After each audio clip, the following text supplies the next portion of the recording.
So good day.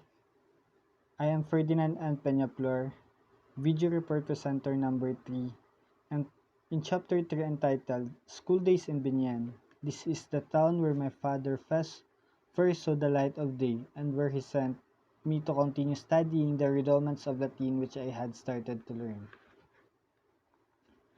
Doña Teodora was Jose's first non-formal teacher. His account of his school days in Biñan gave us a vivid glimpse of the kind of elementary education which Filipino boys obtained that time was an education with much religion and overly strict discipline. A pupil had to study the hard way. He was whipped by the teacher to make him learn his lesson or to behave well. Rizal at 3 learned his ABCD on the knees of his mother. They were often seen kneeling in prayers every morning and evening before retiring to the bed. Maestro Celestino was Jose's first private tutor, and Maestro Lucas Padua was the second private tutor. To teach him writing, reading, and Latin, Rizal's father engaged the service of an old friend named Maestro Leon Monroy. Unfortunately, the man who lodged with them for 5 months soon died. The uncle of Rizal. Uncle Jose Albert gave wise direct the study of Jose. Uncle Gregorio instilled into the mind of Jose the love of education. Uncle Manuel Alberto, seeing Jose was frail in nature, concerned himself with the physical development of his nephew. He also taught Jose the love for open air and admiration for the beauty of nature. He also encouraged him to learn swimming, fencing, wrestling, and other sports. Jose goes to Biñan. In 1869, Don Francisco decided to send Jose to Biñan to continue his studies. Accompanied by his brother Prasiano, they reached Biñan after 1.5 hours ride aboard called Caromata, a light two-wheeled box-like passenger vehicle usually drawn by a single native pony or sa other term ito ay tinatawag na kalesa. The following morning, Pasiano took his brother to the house of Maestro Josiano Aquino Cruz, a nipa house about 30 meters from the house of Jose Ant. Pasiano, a former pupil of Maestro, introduced his brother and left. After was given his seat in the class, the teacher asked him, "Do you know Latin?" "A little, sir." Because of this answer, he replied. The teacher's son, who was called Pedro, the notice boy in the class, afterwards made fun of me. This is the city of Biñan. First day in school. Maestro Josiano Aquino, a formal teacher. Rizal described Maestro Josiano as tall, thin, long neck, sharp nose with a body slightly bent forward. The school was in the house of the teacher, which was a small nipa but about 30 meters from the homes of Jose Ant. Pasiano knew the teacher quite well because he had been a pupil under him before. He introduced Jose to the teacher, after which he departed to return to Calamba. The maestro was in the Maestro Josiano house. Jose Rizal first school brawl. Pedro, the teacher's son, as Rizal missed the bully Pedro. He was angry and this bully for making fun of him during this conversation with the teacher. He challenged Pedro into a fight, Rizal having learned the art of wrestling from his Uncle Manuel. Like what I said, Uncle Manuel ay tinuruan ng gusto si Rizal about sa mga special skills. Not only for skills, lalo na sa mga sports or anything event, physical event about para kay Rizal. Dahil doon, he defeated the bigger boy. And Andres Lacondanan challenged Rizal into arm wrestling. Rizal, having the weaker arm, lost nearly cracked his head on the sidewalk.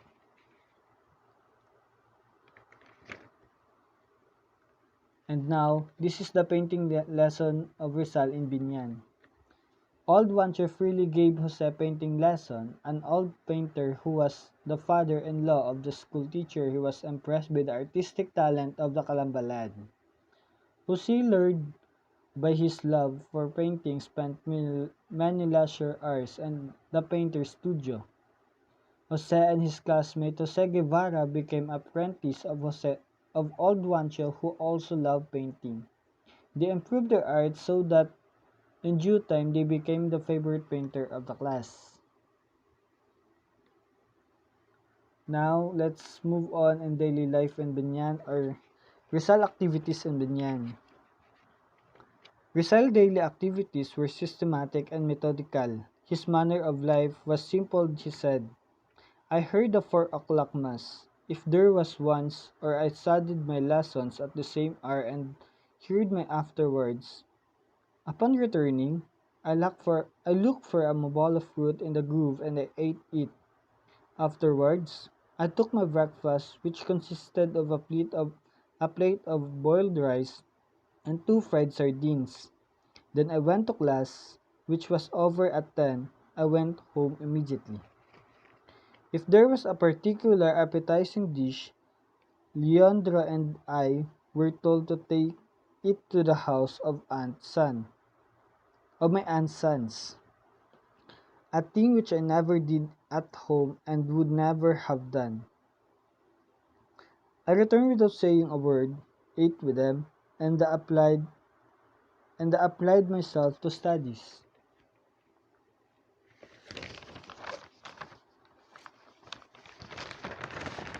I went back to school at 2 and was out at 5. I played for a while with some good cousins before going home. There I studied my lesson, doodled with a little afterwards, taking my super of 1 or 2 plates of boiled and an ayungin. We said our prayers and then, if there was a moon, my friend would call me out to play in the street in the company of others.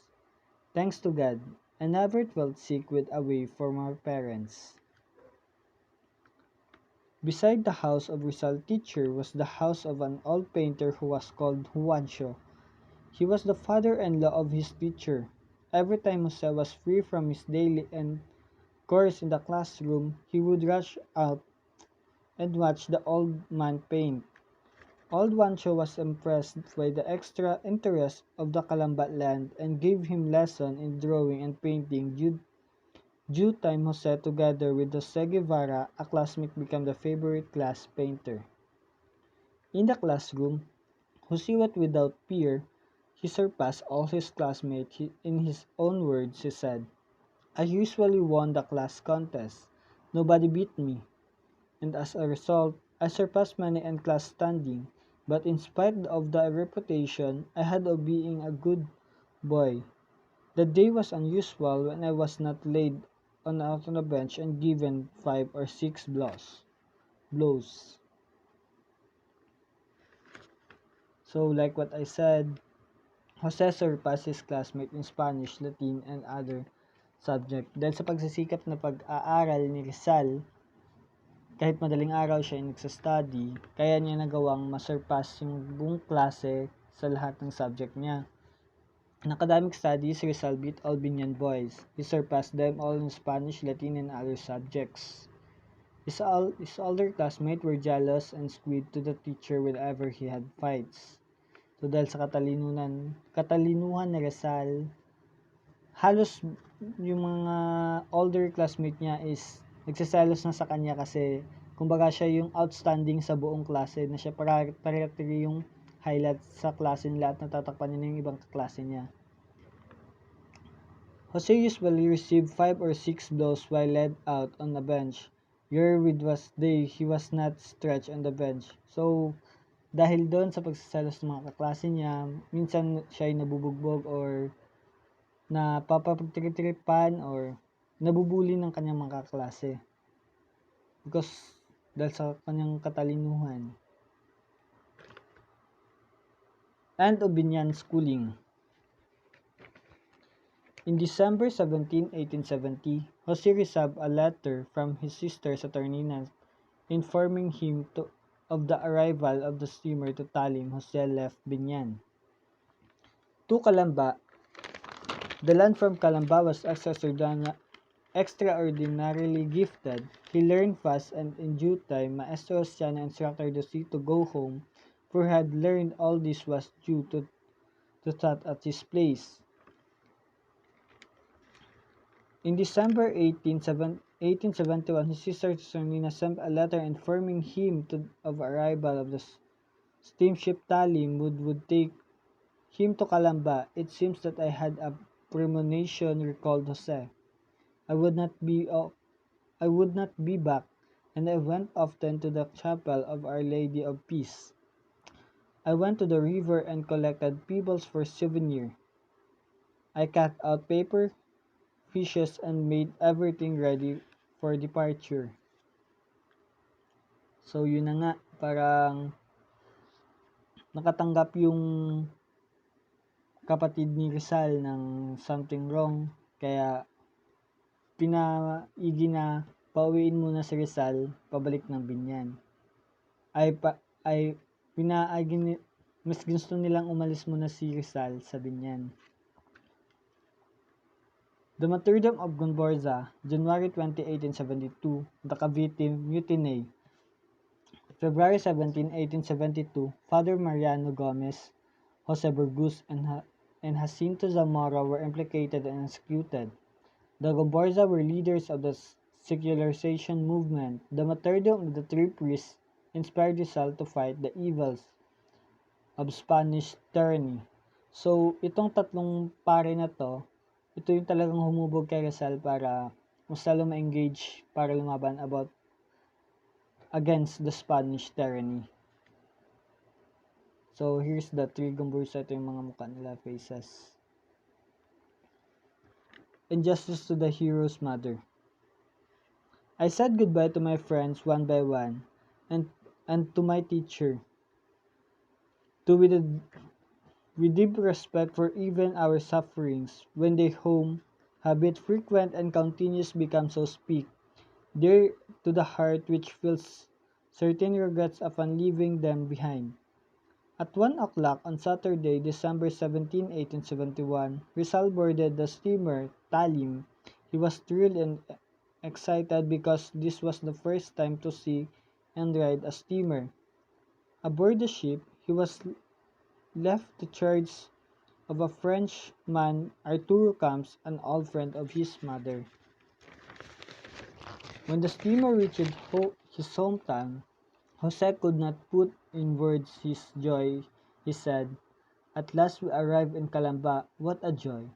It was to see the shore. I wanted to jump immediately into the first banca that I saw, but a cabin boy took me in his arm and placed me in the captain's boat. Then came the Frenchman, and 4 sailors rowed ashore." Jose Alberto planned to divorce his wife because of her infidelity. Jose Alberto's wife connived with the Spanish lieutenant of Guardia Civil and filed a case against Rizal's mother.